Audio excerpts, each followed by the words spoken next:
ہمیں کسی صورت اس جنگ میں امریکہ کے گھڑے کی مچھلی نہیں بننا چاہیے۔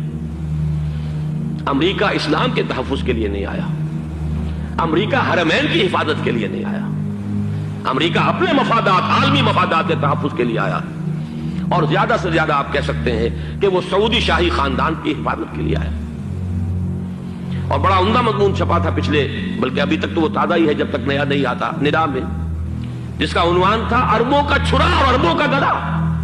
سارے پیسے بھی انہیں سے لے رہے ہیں۔ $12 بلین کا ایک چیک لے کر گیا جیمز بیکر۔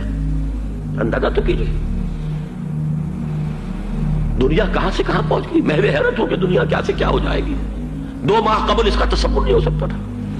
اتنی بڑی قوت امریکہ کی، تباہ کن قوت، اور جمع ہو جائے گی عرب کے اندر۔ لیکن یہ کہ وہ کوس بھی اربوں ہی کی ہوگی، انہی کا چھرا انہی کا گلا۔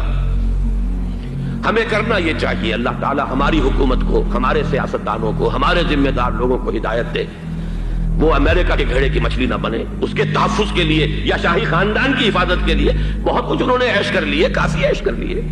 باقی یہ کہ اب جو کچھ ہونا ہے وہ ہونا ہے۔ حرمین شریفین کو تو خود عرب کے لوگ کہتے ہیں کہ کوئی خطرہ نہیں ہے۔ سارا جھگڑا تو وہ تیل کی دولت کا ہے۔ وہ تیل کی دولت جو ہے وہ شمال مشرقی کونے کے اندر ہے۔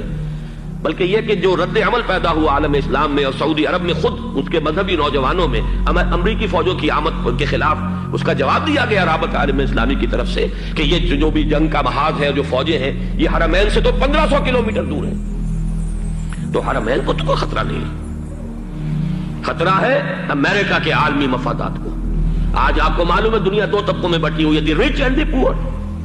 یہ جو اقوام ہیں، جو 6-7 قومیں شمار ہوتی ہیں دنیا کی دولت مند قومیں، ان کے لیے خطرہ ہے کہ یہ اگر ہم ان کا جو سب سے بڑا ذریعہ ہے اس کا صنعت کا، یہ تیل، اگر اس کو کچھ ہو گیا تو ان کی سب کی اکانومی جو ہے وہ ایک دم دھڑام سے زمین پر آ جائے گی۔ وہ بھی برابر ہو کر رہ جائیں گے دنیا کے دوسرے ملکوں کے۔ یہ اس کی حفاظت کے لیے آئے ہیں۔ ہمارے نوجوان کو آج میں سوچتا ہوں کاش کہ ہمیں معلوم ہو، ہمیں وہ تاریخ دہرانی نہیں چاہیے کہ ہم نے پہلی جنگ عظیم میں انگریزوں کے استعمار کے پنجے گڑوانے کے لیے اپنی جانیں دیں۔ پنجاب کا نوجوان، پنجاب کا مسلمان سپاہی بھی جا کر LNB کو قبضہ دلوانے کے اندر اور بغداد پر قبضہ کرانے میں اس کے تعاون کیا، اس کی مدد کی۔ کیا آج بھی وہی تاریخ اپنے آپ کو دہرائے گی؟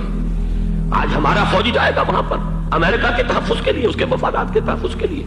پہلی بات یہ کہ یہ ہرگز نہیں ہونا چاہیے۔ ہونا کیا چاہیے؟ پہلی کوشش یہ ہو کہ یہ بین الاسلامی معاملہ بنے، مسلمان امت آئے،